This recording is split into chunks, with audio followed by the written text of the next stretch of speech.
on, the muscular dystrophy telethons, raising money. My parents talked about when he was teaming with Dean Martin for many years, and they were just the talk of the town, all the towns.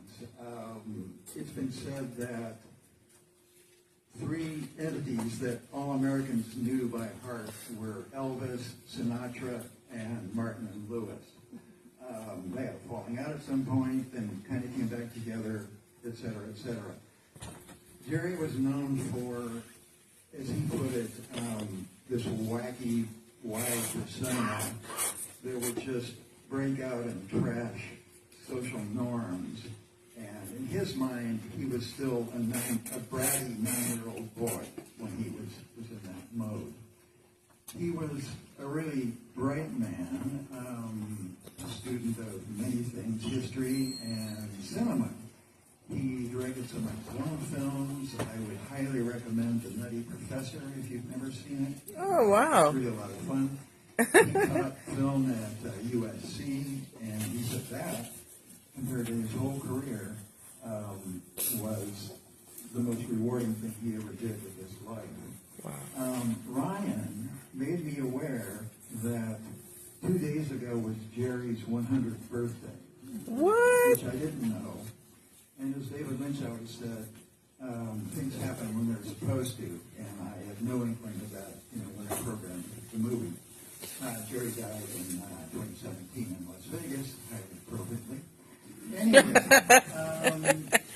he felt naked and afraid making this movie because he had to be himself. He was not playing any kind of persona, and he jumped at it. He wanted to work with Scorsese and De Niro, but it was kind of tough for him. But he ended up feeling it was the best performance he ever gave because it was so close to being him.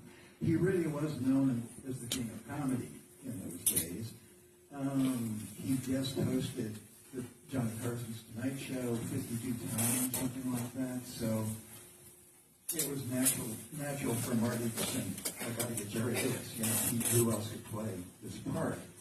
Who would be the thing, the big glowing golden holy grail that Rupert Pupkin, De Niro's character, would strive towards and hope to rub shoulders with and maybe develop his own career. Anyway, De Niro and Scorsese sat with Jerry many times to really absorb Jerry telling them what it was like to go anywhere in the world, and it was impossible for him to be anonymous anywhere. Everybody just knew him upstairs and down. De Niro was interested in this project 10 years before he talked Scorsese into it, because Scorsese didn't get it. He didn't understand the dynamic that De Niro was trying to get at. That being that De Niro was not as famous as Jerry Lewis, but he was mobbed by people in public. He'd been Godfather 2 and Raging Bull at that point. So he was well known, and he actually had some stalkers. There's an episode of the film that was similar to something he endured, where some guy got hold of his phone number and said, "Hey Bob, geez, I'd love to spend some time with you. Come out to the house on Long Island. We can have a great spread, do some drinks." And he couldn't get rid of this guy. So anyway, De Niro knows what it felt like to be plagued by a rabid fan. Scorsese felt that with this film, Scorsese worshipped John Ford's classic way of filmmaking when he was growing up. Just classic compositions, camera not moving hardly at all. Whereas Scorsese, up to the point where he was making this film, was known for editing-wise and camera motion-wise. Things just fly around the screen as you've experienced so far. He wanted to go classic with this one, pare everything down in terms of his filmmaking style. So you'll see kind of a difference in that. This film, social media was not around when this film was made. It was about another 10 years before it kicked in. But of course, already, people say even with Citizen Kane, that was like maybe the first film to deal with celebrity culture and media culture. And that was 1941, so that's a long time back. Since the advent of social media, Marty has sort of felt like it's been the death of civilization.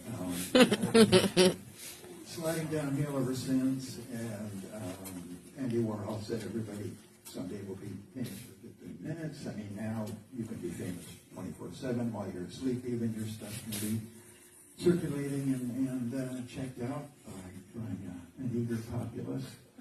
Anyway, Marty's pretty old school and doesn't really agree with that too much.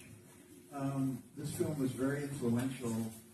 A couple of key tie-ins. The Seinfeld episode where Kramer puts on a talk show in his apartment, totally taken from King of Comedy. And Joker from a couple of years ago. In that one, the wannabe comedian is played by Joaquin Phoenix, and the King of Comedy, the guy with the big famous talk show, is played by Robert De Niro. So, turnabout is fair play, I guess.